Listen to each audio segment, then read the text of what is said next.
Give it up for him. Come on now. Let's hear it. All right. We're down to our last comic, guys. You guys ready? You're in for a treat. Super funny guy. One of my good buddies. You're going to enjoy it. Everybody, let's give it up for Trevor Posts, everybody.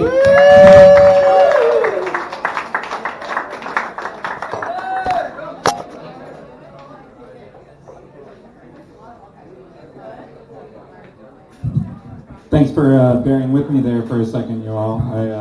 I always like to record my sets. I listen back to them later and watch them, see if there's anything I might be able to improve on, something I might be able to perfect.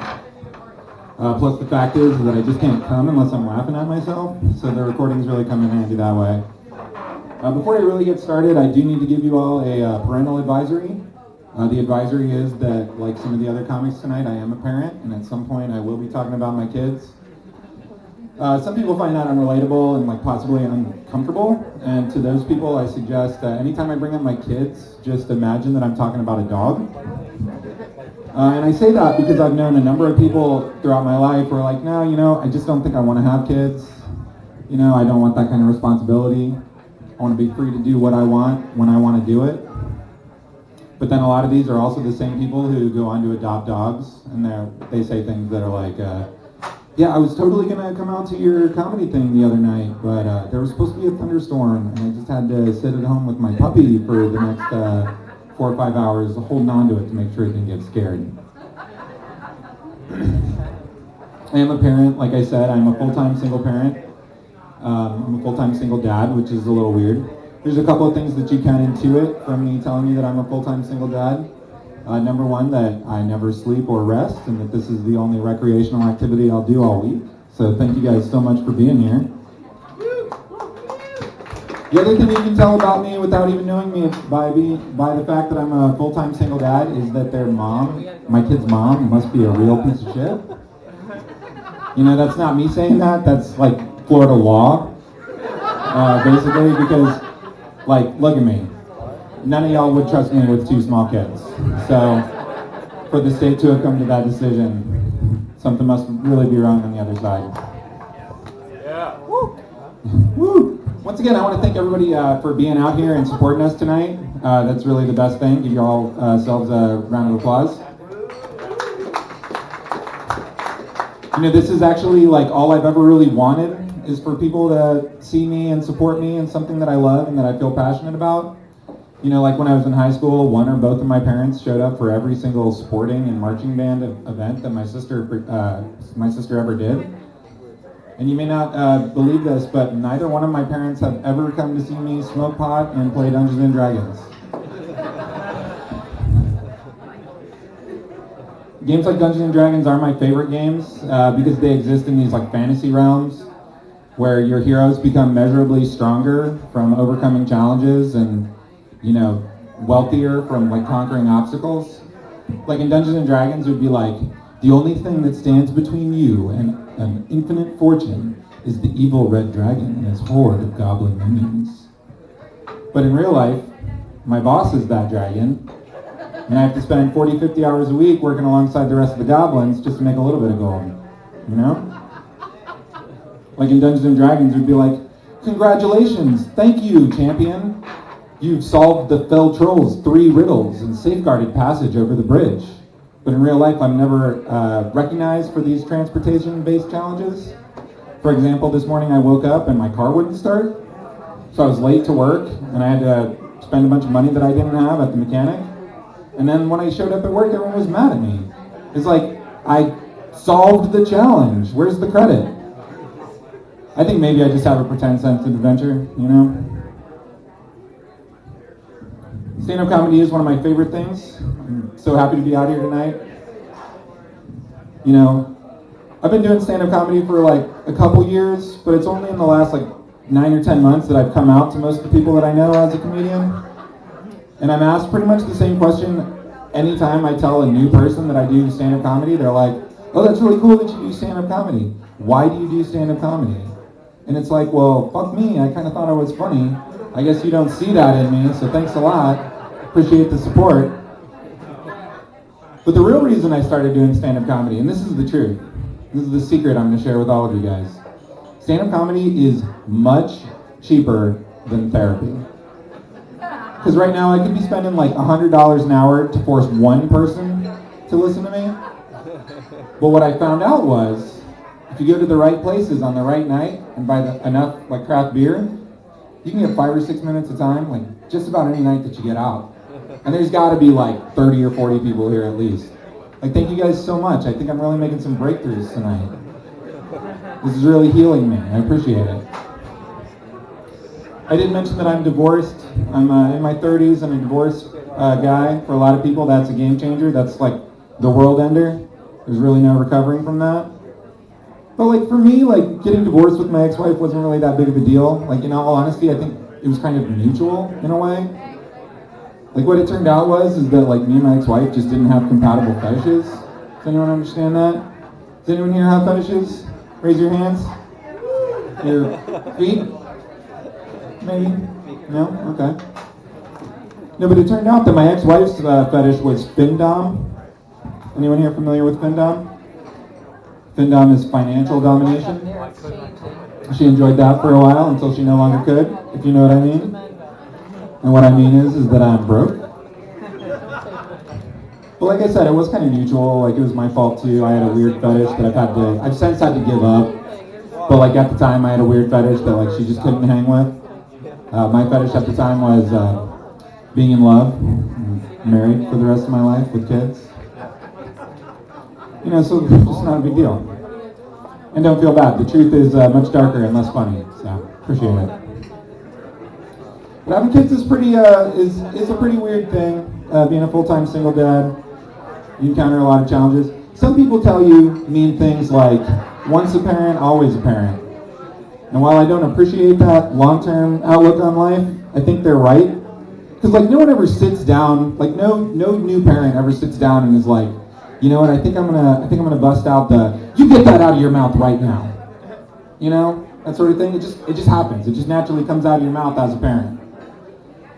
But what's unsettling is when it comes out like in other aspects of your life that you're not prepared for. For example, when I'm closing down a bar with my buddy Dave, and the house lights come up, Lucian, and it's a bad scene.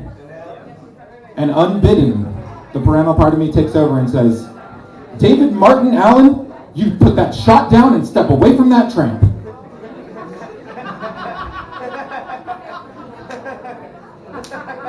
Do we have any police here tonight?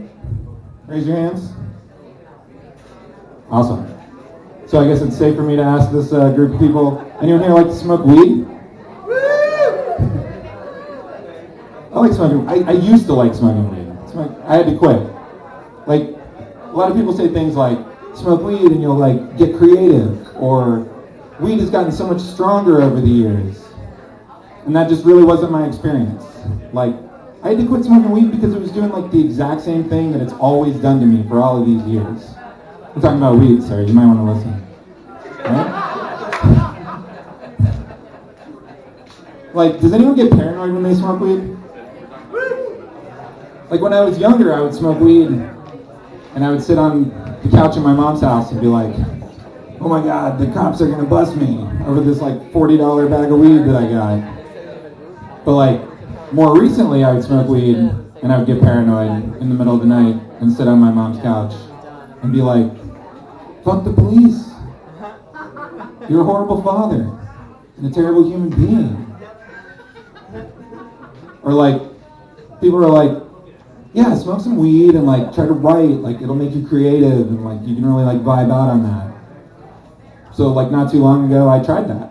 I like sat down with the express purpose of smoking some weed, getting stoned, and like writing some jokes because I'm really taking comedy seriously these days. And like it was a total waste of time. Like the best thing that I came up with in 45 minutes before I like just gave up and started binge watching Stranger Things again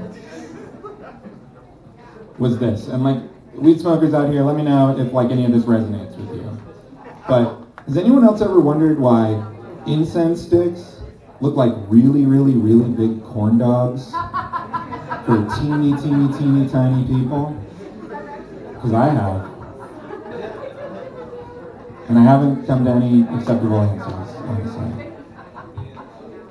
No, but I recently suspected my daughter of smoking weed, and like, you know, we all think that like we know our kids, and like I thought that I knew my daughter, and I thought that like she was above the influence, but I think it turns out that I was wrong because, like I mentioned, you know that I smoke weed because I burn incense. Like that's just a fact. You burn incense, you smoke weed. But like in the last couple of months, my daughter started getting interested in the whole like incense burning thing. And I thought, like, you know, that's kind of atypical, but like, whatever, it's a thing that we can bond over. So, like, the next weekend, we went to the flea market and I took her to the incense store. And I was like, you can get any, like, incense burner you want, we'll get you your own incense, we can make it your whole own thing. And she went straight for this, like, Rastafarian colored one with, like, little gold imprint metal, like, pot leaves in it. But in my, like, ignorance, I was like, no, she doesn't know what that means. You know, there's no harm in it. That's why I bought it for her.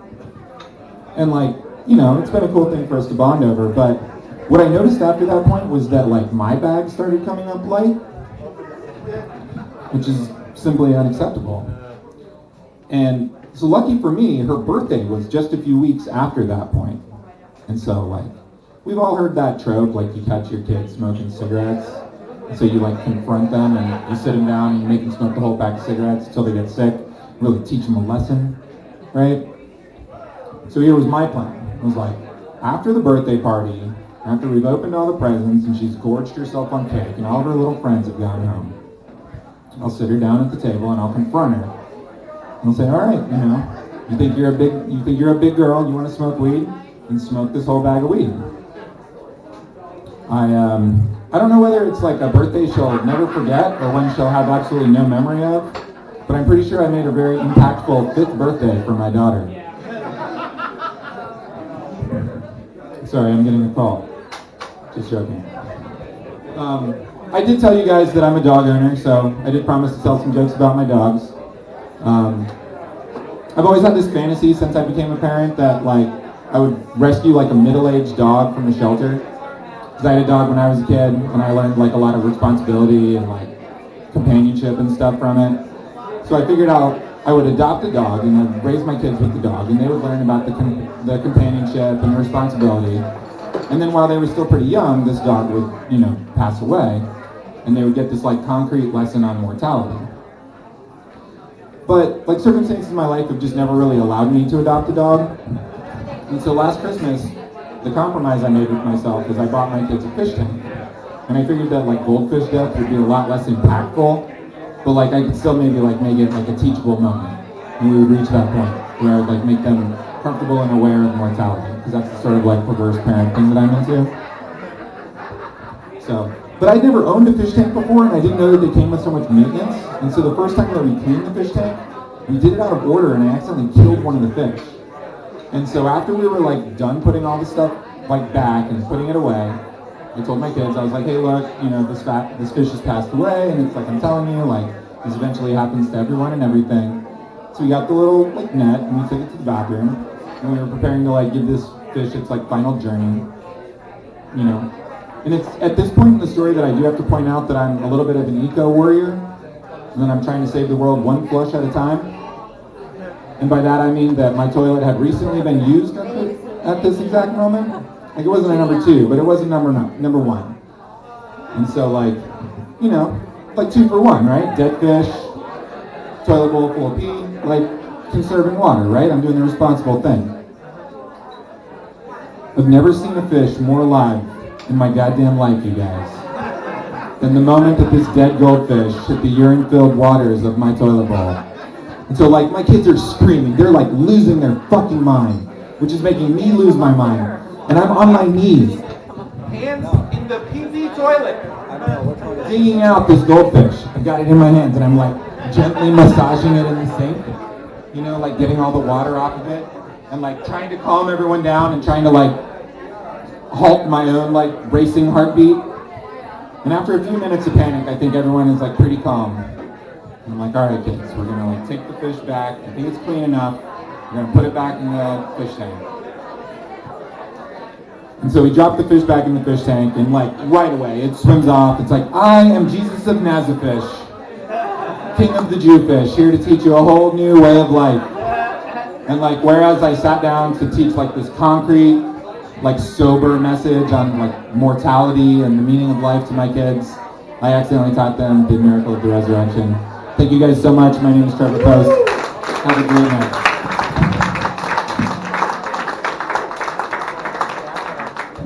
Trevor Posts, everybody. Oh, by God. Did you have a great time tonight? I know I did. I don't think you can record that on video. All right, well, we do this thing every second Thursday of the month, so come out, tell your friends, your grandmothers, girlfriends, who gives you shit. Well, he told me a great time, and we hope to like, see you he's again. like, we're done Take like it super easy, early, guys. so you need to Have a go good as night. long as you can. Yeah. No, I know.